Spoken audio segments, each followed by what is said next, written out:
Jerusalema ikayalami ilondoloze. Voilà mbokk yi suivre seen télévision Kayar TV ñu ngi leen di souhaiter d'abord la bienvenue si seen télévision. Donc on est là relaxant fii nga xamante ne moom mooy plage yu Kayar ma jàkkaarloog ki nga xamante ne moom mooy Iba Ndiaye pour benn genre public reportage ndax dafa am loo xam daf ko proposé waa Kayar. léegi nag dinañ fexe ba xam leen teg loolu muy benn street workout loolu nag buñ koy tekk ci wolof moom mooy maanaam bërëb boo xamante ni ay jeunes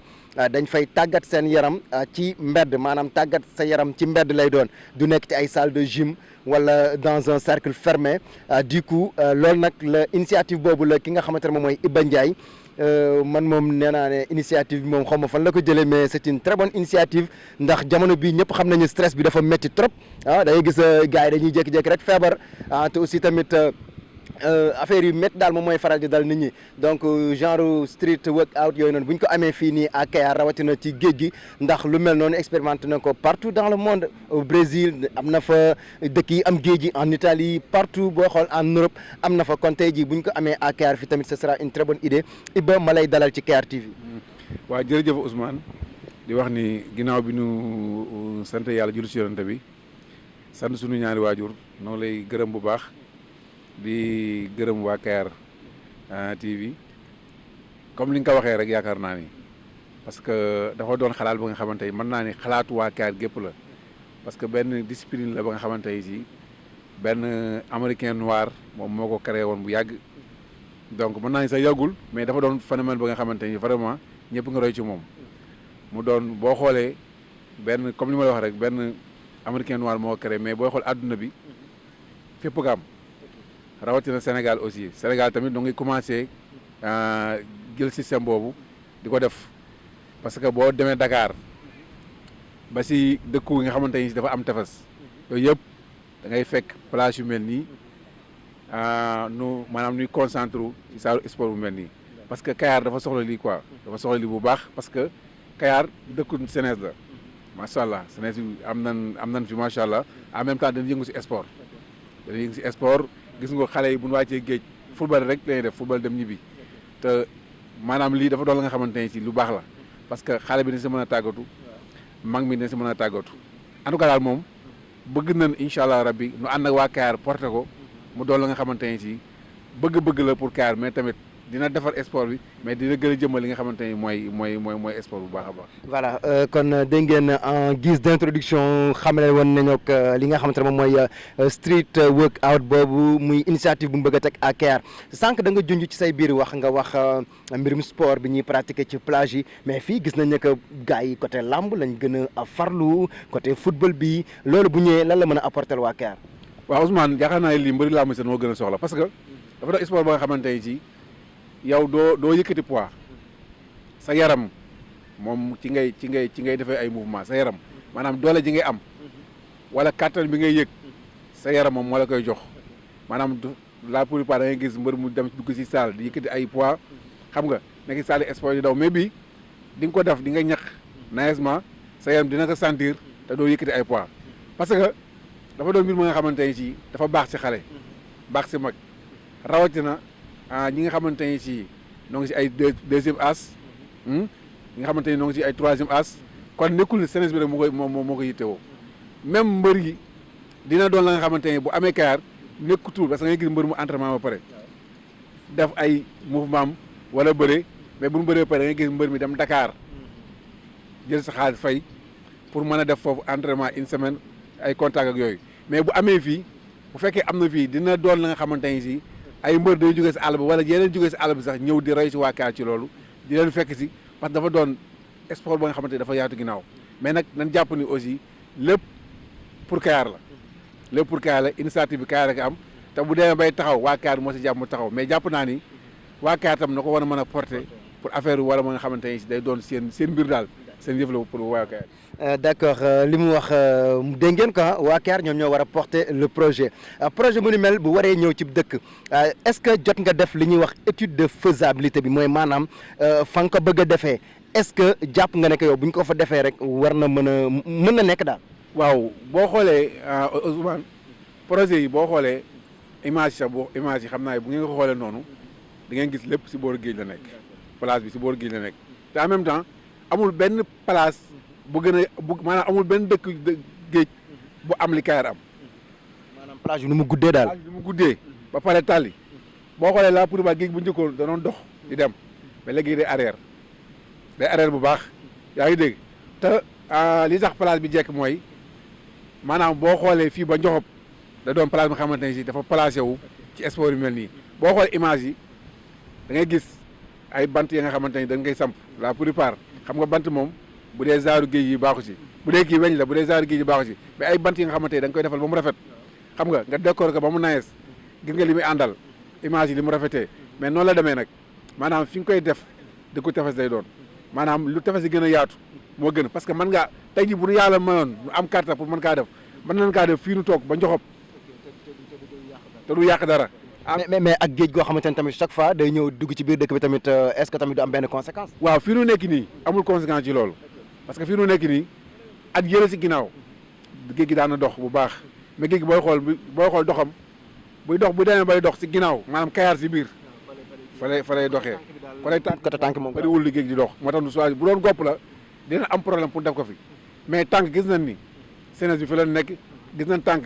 donc mooy côté place bi gën a baax. gis nañ tànk tamit aussi fa la nit ñi ëpp même ñuy doxantu sax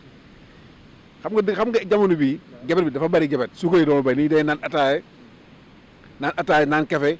yaa ngi dégg gisoo maa ngi nii téye kaas bu kafe di naan il faut ma dox ba mu ñàkk mi sooy te bu ma demee ba sentir ni loolu mi ngi sama yaram man damaa doxantu ndànk def samay flexion yu baax def samay mouvement dellu fa ma jóge woon ñàkk dem sama kër sangu tranquille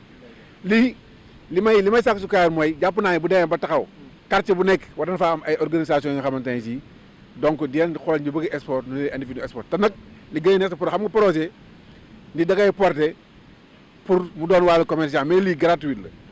non dinañ ñëw ci côté maanaam ni muy doxee mais xam nga sànq dama la wax étude de faisabilité bi parce que di nga soxla lieu bi wax nga ko ci plage bi la mais tamit xam nga tey boo xoolee domaine bi. bokk moomeel la lu ñëpp bokk la te aussi tamit gis nañu en général vacances bu jotee plage bi niñ koy pàccale ku ci nekk da ngay bëgg a ñëw jël sa wàll ci mbir mi léegi yéen boo leen bëggee occuper tout le long du littoral mais est-ce que boobaa tamit du am benn genre tiraillement yéen ak yeneen jeunes yi nga xamante ne leen lañ fi bëgg a gis. waaw xam nga boo gisee nu porter projet bi maanaam bëgg-bëggu sénégalais bi lay doon te lépp la nga xamante ne si maanaam dina tax sénégalais bi gën a gis seen bopp. ci wàllu place bi loolu moom lay doon jàpp naa ni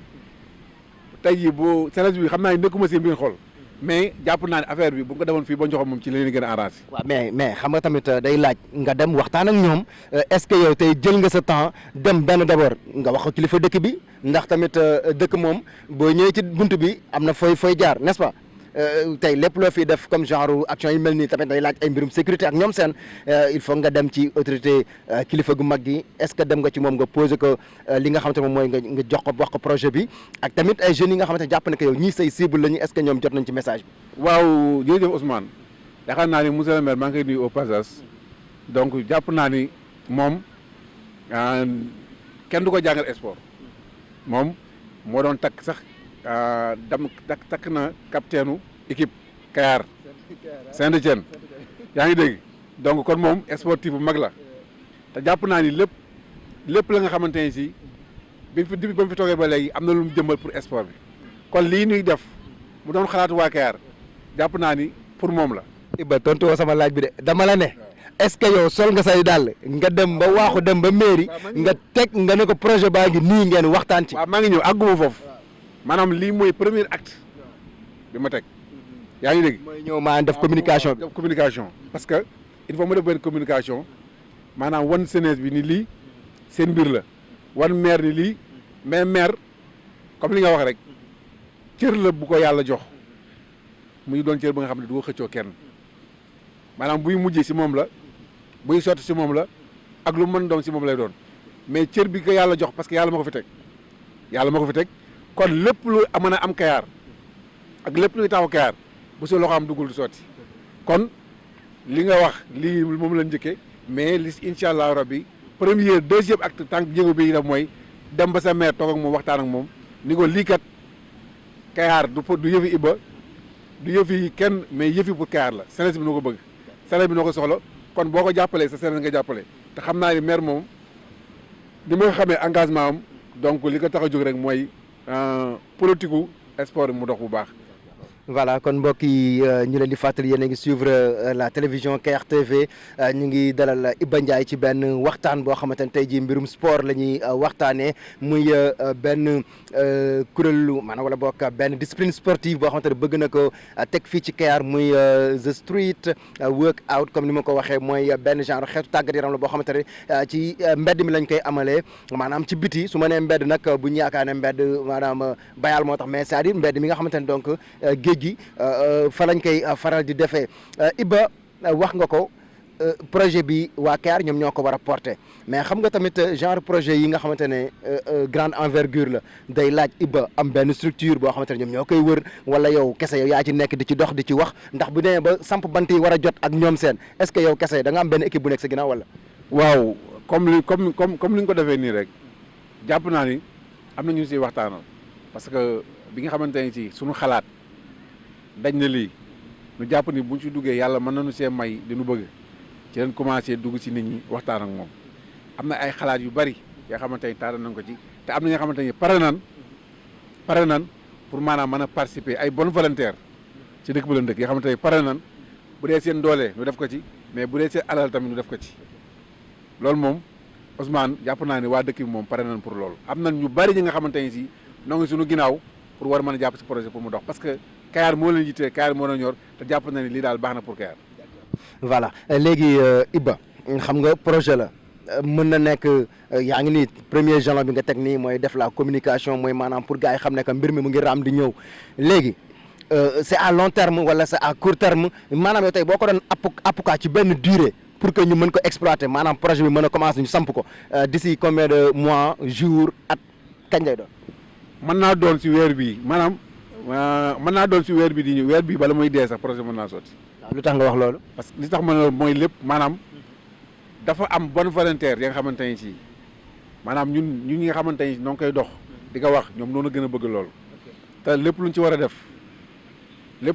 pour mu taxaw wala lépp sotti yaakaar naa ni. léegi bonne volonté yooyu c'est-à-dire ñoom dëkk bi fii lañ nekk wala c'est des gens yi nga xamante dañ nekk ci kaw parce que tamit nit ki tey jii comme ni ñu ko waxee am nit ki mën na nekk ci kaw di jaay la destination Kayar à travers ci lu ne wala tamit gis comme lu baax nekk ci kaw gis ko bëgg ko indi au Sénégal projet bi fii la juddoo wala ci kaw la juddoo. bonne volontaire benn groupe WhatsApp Kayar 2029. Kayar 2029 daal moom moo meññ li. waaw maanaam ay nit ñi nga xamante ne si ay nit ñuy am xalaat. ay nit ñuy taxaw nit ñi nga xamante ne si dañuy participer si développement Kayar nit ñi nga xamante ne dañuy yëngu si wàllu social ñoom noo dem ba xool ni lii kat war nañ kaa apporter jeunes yi jàpp si pour mu ñëw bu nee groupe nag ñëpp a ngi ci am na ñu nekk bitim réew am na ñu nekk fii si dëkk bi kon jàpp naa ni. mais lu tax yow nangoo wax yow exactement ci idée bi ci kan la jógee ci waa doomu Kayar bu nekk fii la wala Modou la. non idée bi. damay wax ni rek du maanaam du idée kenn nit Ousmane. ci kenn ku mu njëkk a du idée kenn nit. ki ko njëkk a xalaat. non na am maanaam du idée maanaam xam nga li problème bi des fois da ngay connecté sa téléphone ba gis ba dal sa image. yow daal yaa doon surfer quoi ba gis image. non pas mën naa doon man sax mais wala doon mais man des fois da ngay connecté sa téléphone ba gis ay image nga jàpp ne image yi kat xam nga nit loo mën nag loo gis lu baax sa dëkk da nga ko war a yéene sa dëkk pour mu ñëw yaa ngi dégg parce que jàpp naa ni loolu mooy patriote. loolu mooy bëgg sa dëkk loolu mooy bëgg sa réew yaa ngi dégg te ñun loolu lañ gis suñu kanam bu ñu sañoon Kayar lépp luy dëkk di am rek Kayar da koy am mais lii ay xalaat la yi nga xamante ne si mën na ni ay nit ñoo ko xalaat mais ñëpp ay doomu Kayar la yaa ngi dégg du Iba Ndiaye moo xalaat du keneen mais tey jii boo fekkoon ne da ngaa dajale lu mat 20 jeunes si mu nekk nga tàllal leen projet bi nii ndax lii baax na pour Kayar ñëpp dana ànd nañ ci amul ku daan déedéet. am nga ci ñoo jot a dem si ñoom. bari na maanaam projet bi nga xamante ne si. xalaat nañ ko ni war naa mën a am Kayar li ma si jot a waxtaanal ëpp na 100 personnes yaa ngi dégg ku nekk da nga koy apprécier mais waxtaanu biirul nekk la doon. léegi génn si mbedd mi muy Kayar TV yi. d'accord léegi Iba xam nga genre projet yu mel nii du weccet moom moo koy samp même bu nekkee ay bant comme ni nga ko waxee moom la ñu war a samp fii nii bant yi war a nekk ay bant yoo xamante ne lu kenn mënta simpi la te loolu noonu est-ce que projet bi d'abord natt nga ko ci côté budget maanaam bi ñu ko budgétiser pour yow ñaata moo ko war a doxal. waaw Ousmane maanaam nekkul projet bi nekkul weccet comme li nga ko waxee xaalis moo koy def mais ay xalaat maanaam moo ëpp doole xalaat mooy indi xaalis léegi boo indee xalaat di nga mën a def ba lijjanti li ngay lijjanti mais bu ñu xoolee comme li nga ko waxee noo ngi si budget bi maanaam noo ngi xool ñaata lan war a mën a am pour mën a dóor projet bi mais aggul sa cappaandaw la mais jàpp na ni liñ xayma jàpp ni lii moom la war a mën a doon donc nekkul la nga xamante day jafe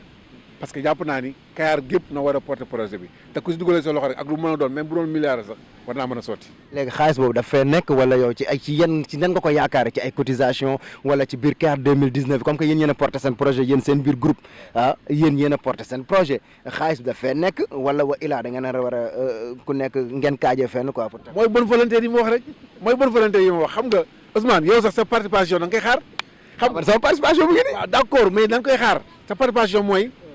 kenn bépp citoyen bu ni lii maanaam bu demee ba génn budget bi ni lii moo koy defar parce que dinañ ko teg si taawal ji dinañ ko indi Kayar TV ni lii mooy budget bi war a àggale projet bi su boobaa kenn ku jàpp ni war ngaa mën a dugal sa xaalis si projet bi mais nga dugal si sa xaalis yaa ngi dégg kon mën naa doon la nga xamante yëfi mbooloo la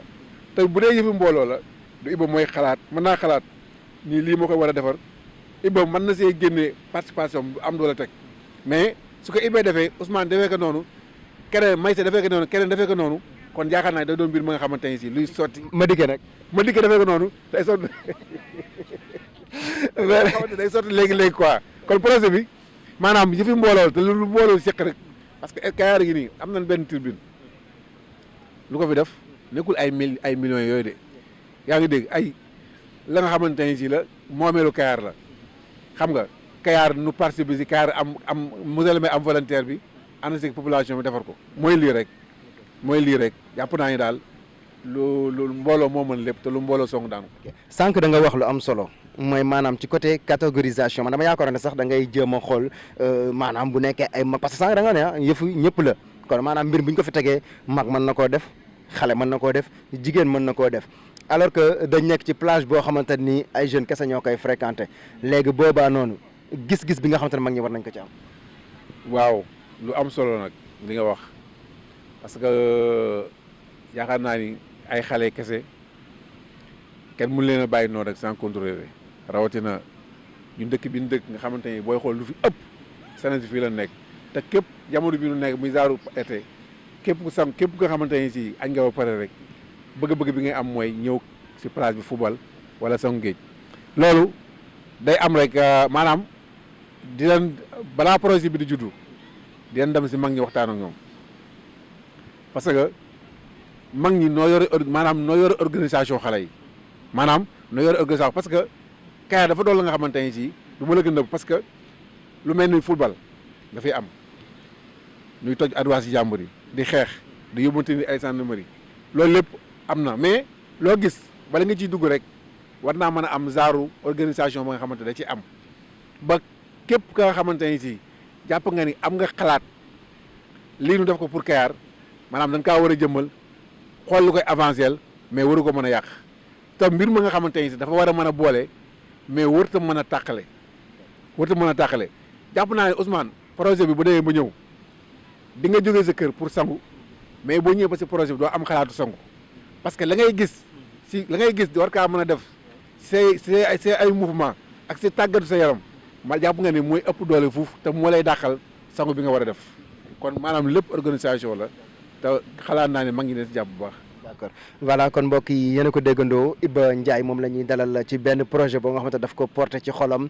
muy initiative bu noble parce que tamit nit ñi moom boo leen di woo ci wàllu sport ñëpp xam nañ ko sport li muy reflété ci doomu aadama dañ koy wax sax un esprit sain dans un corps sain te nit ki doomu aadama sport mën na laa yokk sa wér-gu-yaram am na lu bëri loo xamante ne mën na ko def ci yow Iba genre projet yi mel ni maanaam genre discipline sportive yi mel ni parce que gis nañ fi bu nekkee fitness la maanaam sport ci biir salle wala mu nekkee gym la xam nga yëpp ci ay salle la mais bii plein air lay doon xam nga yooyu yëpp day am benn moniteur maanaam kenn koo xamante ne moom mooy moom mooy wan gars yi nan la ñuy def quoi moom mooy ki nga xamante ne moom mooy seen moniteur et tout mais est-ce que ton mën nañu xaar à ce que projet bi tamit am ay du mën a ab moniteur. waaw loolu yomb na parce que Ousmane jàpp naa ni comme li may wax loo gis organisation mooy si jiitu comme li nga wax am na important parce que. wala ngay gis gars yi di ko def nii rek te mosoo xam importance bi ak ni ñu koy defee jàpp naa ne du maanaam nekkul la nga xamante ni day am solo mais li ëpp solo mooy comme li nga waxee dinañ taxawal ay jeunes yi nga xamante ni si yàgg ci sport la ña nga xamante ni si du yow da ngay dem Dakar di leen jëli wala ngay dem Kayar lépp lu nga xamante ni da koy jéggaani rek dañ koy soxla rek si biti am na biir Kayar. mais est-ce que jot nga fi cible ñoo xamante ne ñii leer na ay moniteur la ñuy doon. waaw bien sûr parce que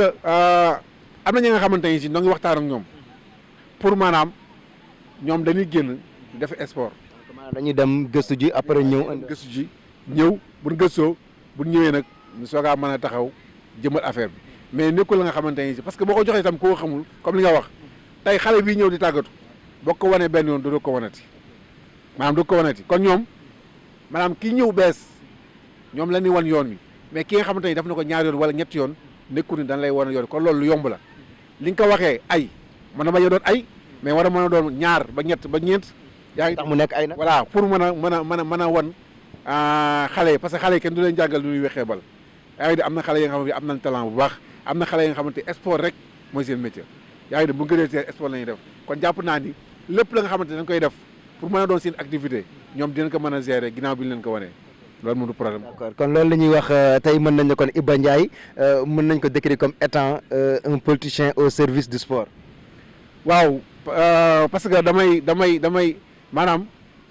man la jël sax kàddu politicien bi tekk fële tey. mais kon lan la ñuy wax Iba Ndiaye daal au service du sport quoi. waaw maanaam dama bëgg xam nga yàgg naa ko parce que man nekk naa président ASC Walidane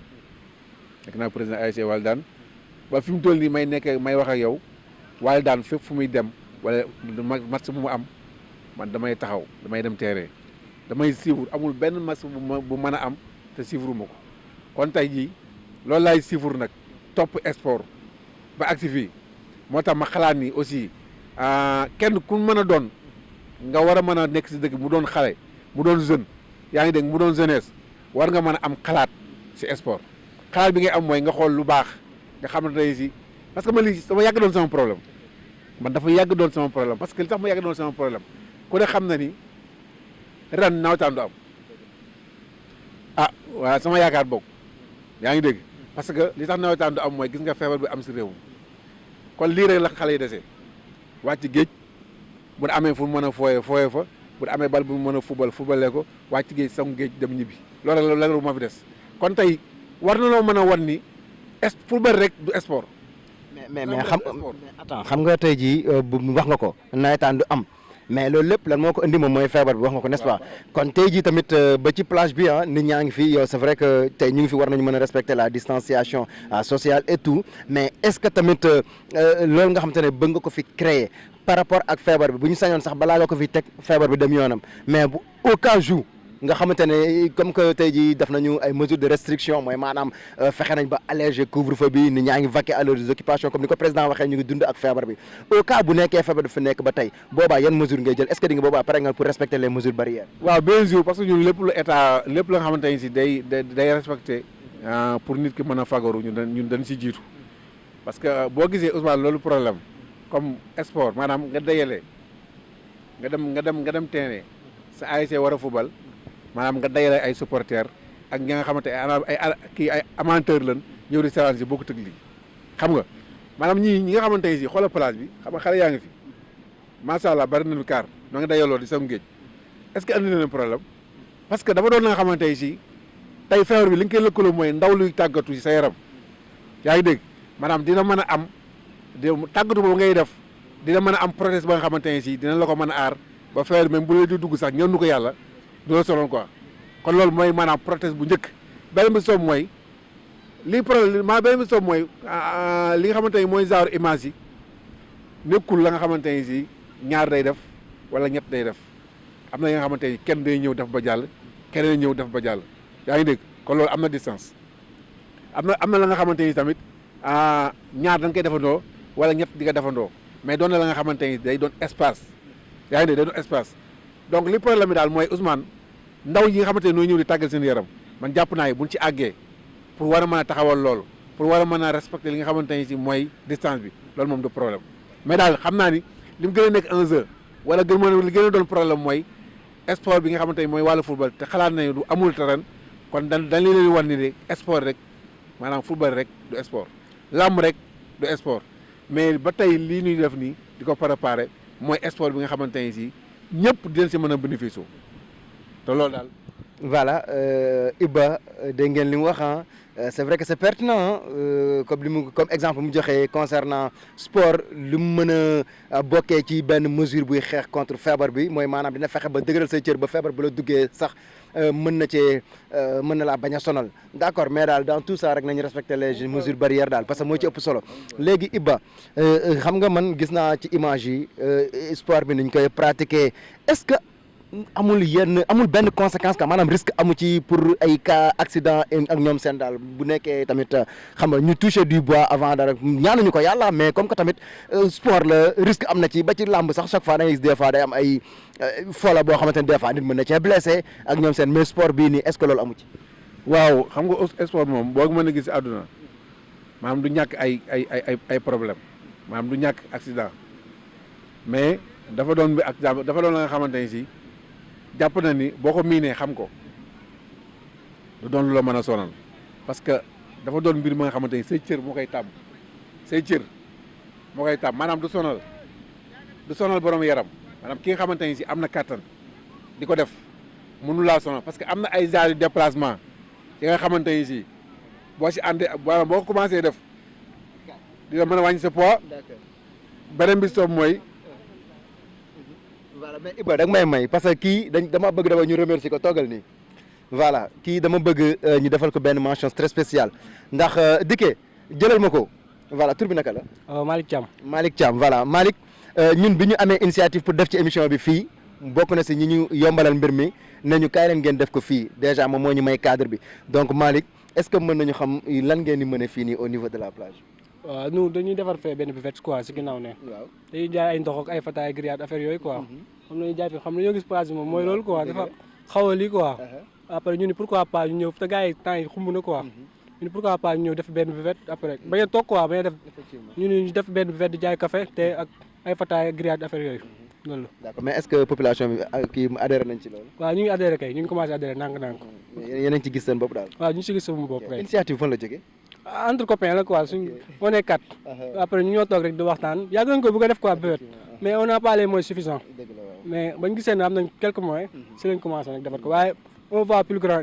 incha allah d'accord léegi ban message ngay lancé à la jeunesse comme que ñoom ñooy faral di ñëw fii. man leen ñu gën a jox suñu place bi importance quoi ndax place bu nice lañ jot ak maire bi aussi mu jàpp si quoi ñu gën a embellir suñu place bi gën koo defar ndax mu nekk place bi attractif ñi ñëw fu nekk loolu laa bëgg quoi man loolu mooy sama. ok Malick merci. ok merci. voilà merci mu nekkoon Malick Thiam donc Iba xam nga fii ñu toog nii tamit nit ki boo ñëwee ci place am même bu nekkee sax plage la xam nga man moom dama nit koo xamante ne man damay respecté doomu aadama tey mënoon nañoo ñëw rek ñu gis pneu rek ñu toog sans mais ñoom la ñu demandé ñoom ñoo ñu accepté ne la ñëw leen ngeen defe ko fii mais comme ni nga ko waxee sànq xam nga rek ñu proposé woon feneen mais la comme que xas naa ba wax leen ko ñoom léegi nañ ko defee fii te ñoom tamit aussi tamit gis nañ ci seen bopp donc ñuy lancé waat appel à toute la population c'est des jeunes yi nga xamante am nañu ambition comme ni ñu ko waxee dañoo bëgg que plage bi gën a attractive pour que ku ñëw naw ñu xam ne ñun tamit am na lu ñu yàlla may parce que tamit yàlla du la may plage bu mel nii ba pare amoo leen loo ciy xalaat du ci suti ci mbalit Iba xam nga moo tax tamit genre initiative mel ni dafa am solo. dafa am solo waaw Ousmane comme ni nga wax rek yaakaar naa ne xale yi amee initiative dañ leen sant di leen gërëm parce que jàpp naa ni bu ñëpp defee ni ñoom kaya dina jag quoi donc ma dellu si comme li nga wax ni ndax nit ki sport bi mën na ngaa sonal wala mënu ngaa sonal non Ousmane lii mënut a sonal maanaam mën na sonal ñi nga xamante ni si jàpp na ni ay sportif lañ même boo nekkul sportif parce que dafa doon mbir ma nga xamante ni tey boo ko doonee maanaam boo koy def yow bu fekkee ni da nga doon nituk yaram dina gën a wàññi sa poids parce que li koy def nekkul kàttan. mais attends loolu tamit am na sew nee nañu booy daw ci pere géej ak ngay daw ci joor bokkul da ngay gën a volumer parce que tamit ngelaw laa ngi péex mi day neex trop loolu tamit foog jar na kii waat mais du daw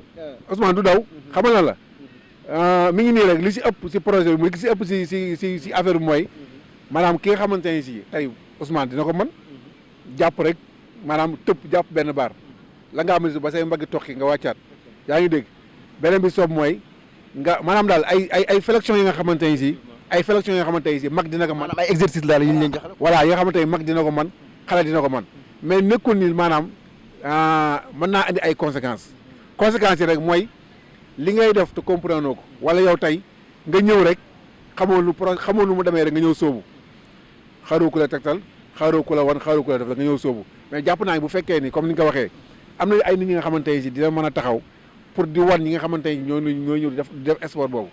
jàpp naa ni bu fekkee ne topp nañ yoon boobu wala respecté nañ yoon boobu rek jàpp naa ne benn accident du si am. mais Iba sa temps jeex na de. waaw Ousmane temps bi gàtt na mais am na solo. ma yokkal. bon léegi la laajul loo xamante ne bëggoon nga ma laaj la ko quand même comme que da nga bëgg ma yokkal. non maanaam li importance bi daal mooy li nga wax projet bi fii la war a am fii la nga ko xalaatee li ko war a porter mooy waa Kayar yaa ngi dégg lépp la nga xamante ne si li ko war a porter waa Kayar mais li ñu siy jiital li ñu si gën a interpellé ginnaaw bi nga xamante ne si jàpp nañ yàlla moo ko fi jiital muy monsieur le maire te cëram dinañ ko jox ba mu mët sëkk mooy dem waxtaan ak moom parce que yàlla moo ko fi teg vraiment donc loolu daal mooy li nga xamante ne si moom laay wax mais su ma soyoon tamit comme li ma wax rek nga xool tamit bépp beneen jeune ba nga xamante ne si mën a def am na xam-xam ci lii aussi mu yor si ay kàddoom. d'accord incha allah am benn problème. waaw bu nekkee peut-être mën nañu am benn jeune boo xamante ne Mbacke ça va Mbacke kaay nga joxe sa xalaat rek wala ah non mais mën nga joxe sa xalaat parce que sport comme que tey ci sport la ñuy wax rek mën nga ñëw. voilà léegi xaaral ma dugal la donc kii moom mooy Mbacke gis nañu benn initiative boo xamante ne Iba andi na ko fii yéen chaque jour da ngeen ñëw ci plage bi en tant que jeune di def sport ñu andi la leneen loo xamante ne peut-être dafa am lu mu leen di yokkal ban appréciation nga ciy def. bon asalaamaaleykum Ndiaye maa ngi leen ziar daal waa Kayar TV di leen nuyu DJ aussi Iba Ndiaye di nuyu Madické waaw di ziar waa Kayar yëpp nag aussi waaw di wax Iba ni ko lii moom initiative bu rafet la macha allah di ñaan yàlla yal na ko yàlla mottale ak jàmm quoi barke borom Tuubaa parce que maanaam lii lépp ci taaru Kayar la bokk parce que dafa bokk ci taaral Kayar nga gis lu mel nii xalaatoo ko fenn lu Kayar kooku dañuy ñaan yàlla mottali ko aussi tamit yàlla yokkal la xëy na am na leneen lu gën a kawe lu nekk sa bopp loolu tamit yal na ko yàlla mottali daal mais lii moom dama koy rafetlu bu baax a baax aussi.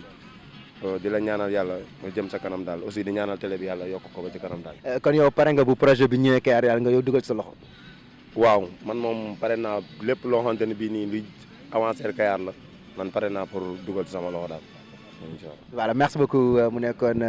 ki nga xamante ne moom mooy donc un jeune boo xamante ni rompe la tam par rapport donc ak projet bii nga xamante ne moom lañ bëgg a initier à Kayar Iba léegi nag dañuy tàggatoo. waaw jërëjëf Ousmane noo ngi gërëm waa Kayar TV bu baax. di wax ni partenaire projet bi wax dëgg yàlla bi ci jiitu muy Kayar TV parce que dafa doon télé ba nga xamante ni ñun moom la ñu am amuñu lu ëpp lool parce que li tax amuñu lu ëpp lool mooy bu ñuy seegaan avant Kayar TV di ñëw bu amee ay information si biti lay doon ay télé national lay doon wala yeneen télé yi des mais kon bu amee télé su mbir dëkk donc télé boobu war nañ kaa mën a jàppale poussé ko ba lépp la nga xamante ni si moo xam ay émission moo xam ay publicité da war ko mën a jagleel télé boobu dafa war a mën a taxaw ci loolu kon Ousmane ñu ne Kayar TV dañuy lëkkaloo ci projet bi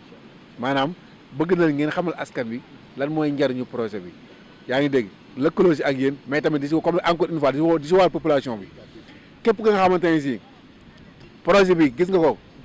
image bi rafet na gis nga ko donc mu intéressé la man ngaa jël sama numéro woo ma ci ñu xool lu ñuy lëkkaloo pour mën a jëmmal loolu. mën ngaa joxe numéro. sama numéro bi mi ngi nekk 76 868 57 86 76 bu dee orange bi la 77 383 18 47 képp ku ma woo muy suba muy ngoon muy bëccëg ni bëgg ngaa participer si projet bi wala bëgg ngaa lëkkaloo li nga xamante ni mooy projet bi wala bëgg nga see dugal sa loxo. soo ma wooyee incha allah nu ànd ci loolu parce que pour Kayar gépp la te xalaatu waa Kayar la kon daal vraiment Ousmane kontaan nañ bu baax kontaan naa bu baax di donc xam naa ne bëgguma woon émission bi jeex parce que permis jógee si géej gi dafa rafet dafa neex. voilà merci beaucoup lu neex du doy kon nag yéen tamit mbokk téléspectateurs yi yéen a ko déggoon projet la mi ñuy wax street workout muy benn xeetu tàggat yaram boo xamante ni ci dëkk tubaab bi lañ ko doon faral di gisee kon nag bu ñu demee ba suñu doom yi nekk fii Kayar am cet esprit ba ko daal koy indi au Sénégal wax dëgg yàlla rawatina fii nga xamante ne mooy Kayar comme ni ñu ko waxee yor nañ benn plage boo xamante ne laaj na leneen pour ñu mën koo gën a mën a jaay ndax lii nii bu fi amee tey bokk na ci liy jaay la destination Kayar comme que ñun ñëpp tey jii loolu rek moom moo ñu yitteel comme ni mairie bi amee projet cantinisation ci kaw tali bi pour joxaat Kayar beneen xar kanam kon lii tamit buñ ko amee beneen xar kanam lay joxaat Kayar di ñaan rek képp koo xamante ni gis nga comme ni ko Ibba waxee ne projet bi lu baax la ci Kayar mën nga ñëw jokkoog moom ci numéro yi nga xamante ne di ngeen dañ ko affiché ci écran bi mooy numéro yi ngeen gis mu affiché wu mën ngeen cee woote boo leen ci wootee rek mën ngeen a jokkoog Ibba Ndiaye ci kàddu gi Ousmane Diallo la woon feggoo woon ak Madické ci caméra bi di gërëm bu baax a baax ñoom Malick Thiam ñoom ñi nga xamante ne ñoom ñoo ñu permettre à ce que ñu mën a réaliser émission bi fii nii jeunes yi nekk fi tam ci plage bi tamit ñu ñëpp ñu leen def un coucou di leen ñaanal ngoon gu neex macha allah yéen ñi doon seetaan tamit gërëm nañ leen sant na leen di leen dig daje incha allah ci beneen numéro doxantu ci suñu plage ak Ousmane Diallo jërë ngeen jëf. Ilondoloze uhambe nami zungangishilana Jerusalema ikayalami ilondoloze